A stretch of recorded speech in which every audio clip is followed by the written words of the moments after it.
C'est vendredi, c'est les amis d'Alexis, bienvenue dans ce nouvel épisode. Et aujourd'hui je vais vous parler du Svenpad Ultimate Edition de Brett Barry. C'est le nouveau venu, alors peut-être qu'au moment où je poste cette vidéo, on est loin du nouveau venu, mais en tout cas c'est la dernière addition à l'heure où je vous parle dans la gamme des Svenpad. C'est très intéressant, très ingénieux, je vais vous en parler.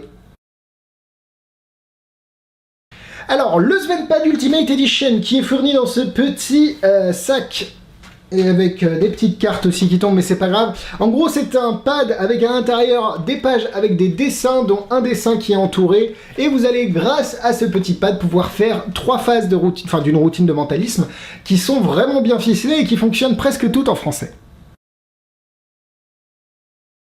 C'est disponible au prix de 85 $, si mes souvenirs sont bons, sur le site de Brett Barry. Le lien est dans la description, je vous conseille d'aller voir, ça peut être intéressant. Alors on reçoit, je voulais montrer le petit sac en velours qui fait quand même tout le prix de la... les 85 balles, non pas du tout. Vous recevez évidemment le pad qui est bien fait, classique de Brett Barry, ça a été très bien coupé au niveau du Svengali, c'est fait à la machine.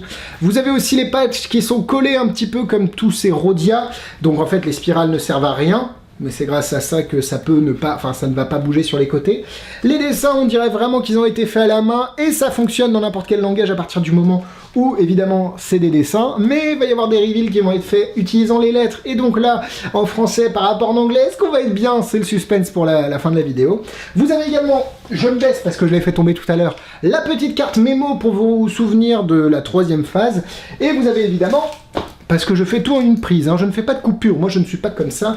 Vous avez évidemment ici la petite vidéo explicative, je cache parce que c'est le lien, qui vous permet d'aller voir la vidéo qui fait à peu près une vingtaine de minutes. Brett Barry l'explique en anglais, mais ça va, c'est compréhensible. Vous avez aussi l'accès à un PDF qui va vous expliquer en détail, beaucoup plus en détail, avec des sources par rapport aux différents effets, comment fonctionne le pad et comment l'utiliser. Donc bon, 85 $, je suis d'accord avec vous, c'est assez cher, mais au final, le matos est de bonne qualité, les effets sont bons, ils fonctionnent tous en français, oui, croyez-moi, et vous avez quand même des explications qui sont cohérentes, bien fournies, bref, R.A.D., rien à dire.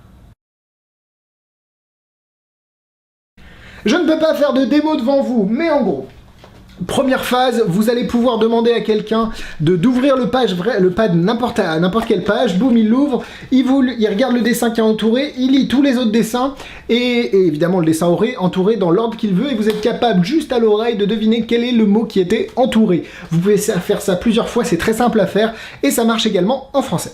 La deuxième phase, le spectateur l'ouvre à n'importe quelle page, il regarde le dessin entouré, et vous êtes capable de le révéler assez facilement, mais vous le mixez avec la 3e phase, le spectateur garde la page qu'il a ouverte, regarde le dessin en bas à gauche, et vous êtes capable de faire une double révélation entre le dessin en bas à gauche et le dessin entouré. C'est très intelligemment ficelé, et ça fonctionne en français, alléluia. Du coup, après toutes ces allégories, tout autour, mon Dieu, c'est un bon pad, on passe au point négatif, on va le défoncer. Principal point négatif, c'est que c'est quand même assez cher. 85 $. En fait, moi, je vais le comparer au Beep Book Test 2.0 qui est vendu chez Marchand de Trucs sous le nom de Révélation de Scott Cressy, je crois, si je me trompe pas, qui est très ingénieux, qui fonctionne un petit peu sur le même principe avec plusieurs phases sur un pad Svengali, exactement la même chose, même si c'est pas du tout les mêmes méthodes qui sont utilisées, mais ça reste quand même cher, ça fait presque 80 €. Faut avoir envie de le faire, mais les effets sont bons. Et je ne referai pas 2 fois la 2e phase parce que elle limite vachement le choix du spectateur. Du coup, il y a potentiellement moyen qu'il retombe sur l'objet sur lequel il est déjà tombé. Du coup, faut faire attention avec ça. C'est un peu le risque souvent avec les pads Svengali. Et attention, si vous n'êtes pas anglais, alors en France, ça marche à peu près. Ça marche, franchement. Il y a moyen de s'en sortir. Par contre, dans d'autres langues, c'est potentiellement difficile de sortir de la 3e phase surtout et de la 2e parce qu'elles utilisent des subtilités de langage, des correspondances entre des mots qui ne sont pas forcément les mêmes dans tous les langages. Mais rassurez-vous, en français, c'est bon. Donc on passe au point négatif. Eh ben non, pas de rouge, je vous ai prank. C'était un prank, bonjour, c'est Greg Guillotin. Non, pas du tout, point positif. C'est vraiment bien fait, on a vraiment l'impression que c'est juste un pad qui a été acheté dans un aéroport. Vraiment, c'est la routine que j'utilise. Parce que évidemment, ici on est en anglais, bon vous avez des prix en US, GBP, en $ canadiens. Du coup, il y a moyen de se débrouiller. Et surtout, ce qui est intéressant avec ce pad, c'est qu'il y a une petite partie de ce que vous allez payer qui va être redonnée, reversée à une association pour, je ne veux pas dire de bêtises, mais je crois que c'est de la recherche médicale pour les enfants, peut-être, je crois qu'ils le disent là. Pediatric Brain Tumor Foundation, curedekids.org, et c'est vraiment, enfin, apparemment c'est vrai. Du coup, si en plus d'acheter un tour, vous faites un petit geste pour les enfants, c'est quand même bien. Les méthodes utilisées sont très ingénieuses. Il y a deux choses que j'aime bien à propos des méthodes, c'est qu'elles utilisent les pages courtes et les pages longues, chose qui est très rare parce que d'habitude les pages longues sont utilisées uniquement pour prouver que le pad est normal, que toutes les pages sont différentes, tu vois un peu le principe. Là, ils ont intégré une méthode dans les pages longues, donc ça fait déjà un bon point. Le deuxième bon point, c'est que les méthodes qui sont utilisées vont venir s'annuler les unes des autres. Vu que vous allez utiliser l'objet entouré sur des pages longues et que vous réutilisez un objet entouré sur les pages courtes, bah vous pouvez montrer les pages longues en mode... Enfin, je ne vais pas revenir dans la méthode, mais en gros, vous pouvez monter le pad avec des objets entourés vraiment différents et après le faire choisir parmi les pages évidemment truquées et limiter le choix. Donc c'est vraiment très ingénieux et les spectateurs, s'ils réfléchissent et reviennent en arrière et revisualisent un petit peu les pages sur lesquelles ils sont tombés, bah il n'y a aucun risque pour qu'ils découvrent comment ça fonctionne. Et surtout la troisième phase, enfin la deuxième et troisième phase, donc la première phase utilise le Sesame Street Principle et je ne pourrais plus vous dire de qui c'est, donc ça c'est très ingénieux aussi, ça peut être adapté à plein de choses, pas qu'à ce pad là, vous pouvez développer cette technique dans d'autres routines. La deuxième phase c'est un petit peu... Comment dire, c'est en utilisant les principes du SvenPad et l'objet entouré et des correspondances entre des mots. Et la troisième phase utilise un petit peu une méthodologie comme le Mother of All Book Test, qui est très ingénieux. Je crois que c'est celui-là, hein, le MOAB, hein, comme MOAPT, si on dit toutes les lettres. Et c'est très intéressant parce que vous avez souvent besoin de la première lettre, comme dans beaucoup de book tests, tu vois ce que je veux dire.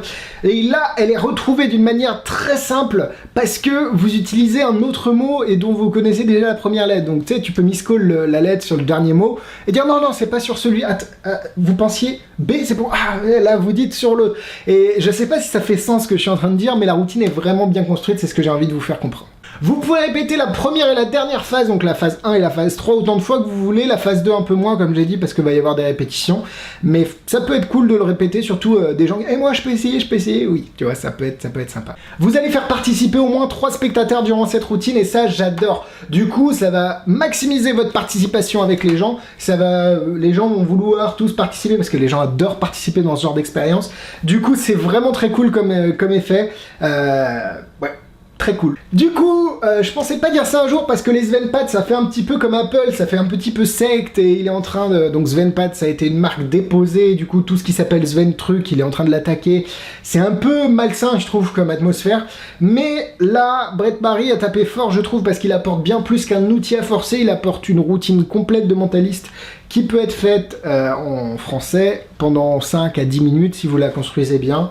Vraiment... Je trouve qu'il y a vraiment... Il faut que j'arrête de dire vraiment, mais il y a une plus-value, il y a quelque chose d'apporté à ce projet qui n'y était pas dans les SvenPad, surtout que les SvenPad, tu peux te les faire chez toi. Là, c'est vraiment une routine très bon, très ingénieux, je vais l'utiliser, 4 cœurs. Niveau difficulté, il n'y a pas grand-chose à retenir, il y a 7 ou 8 informations et franchement, ça se fait bien. Du coup, je vais lui mettre 2 étoiles. Au niveau des produits similaires, le Big Book Test de Scott Creasy, vendu sous le nom de Révélation chez Marchand de Trucs, est très intéressant et beaucoup moins cher aussi, enfin en tout cas 2 fois moins, à peu près 40 € je crois. Très intéressant parce qu'évidemment il est en français et il a un look aussi. Ah, à noter, il est beaucoup trop neuf pour moi, hein. Là on n'a pas l'impression que je l'ai acheté dans... Enfin là on a l'impression que je l'ai acheté dans un aéroport, je l'ai bien protégé et après je l'ai ramené. Faut vraiment le salir, le dégueulasser, l'abîmer pour qu'il ait un look authentique je trouve. Comme les book tests, hein. Les book tests, faut vraiment... Comme si c'était des vrais livres, en fait, tout simple. Voilà, la vidéo est terminée. Instagram, YouTube et Facebook, n'hésitez pas à aller liker ces différents réseaux, liker cette page, abonnez-vous à YouTube, et puis le lien pour acheter les tours que je vends est dans la description.